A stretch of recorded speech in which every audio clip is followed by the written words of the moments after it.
இந்த செய்தியை வழங்குபவர்கள் சாரதா கங்காதரன் காலேஜ், புதுச்சேரி.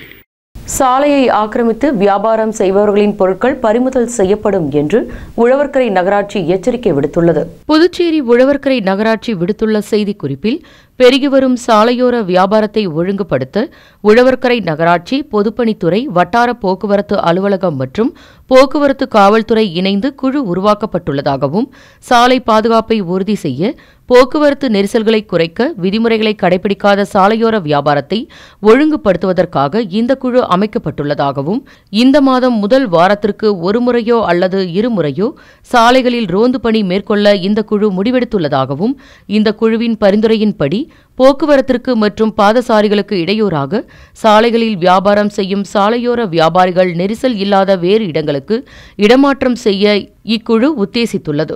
மேலும் பிரதான சாலைகளில் வியாபாரம் செய்யும் வியாபாரிகள் 7 நாட்களுக்குள் தங்களது இடத்தை நெரிசலற்ற சாலைகளில் போக்குவரத்திற்கு இடையூறு இல்லாமல் மாற்றிக்கொள்ள வேண்டும் என்றும், மேலும் வியாபார நிறுவனங்கள் சாலையோரத்தில் உள்ள ஆக்கிரமிப்புகளை அகற்ற அறிவுறுத்தப்பட்டுள்ளது. 7 நாட்களுக்குள் இடமாற்றம் செய்யாத வியாபாரிகளின் பொருட்கள் பிரதான சாலைகளில் இருந்து அப்புறப்படுத்தப்படும் எனவும் அல்லது பறிமுதல் செய்யப்படும் எனவும் எச்சரிக்கை விடுக்கப்பட்டுள்ளது.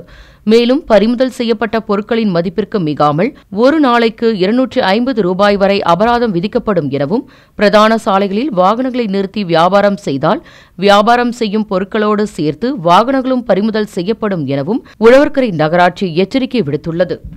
உங்கள் AMN TV செய்திகளை யூடியூபில் உடனுக்குடன் காண AMN TV பாண்டிச்சேரி சேனலை சப்ஸ்கிரைப் செய்யுங்கள். பெல் பட்டனை மறக்காமல் கிளிக் செய்யுங்கள்.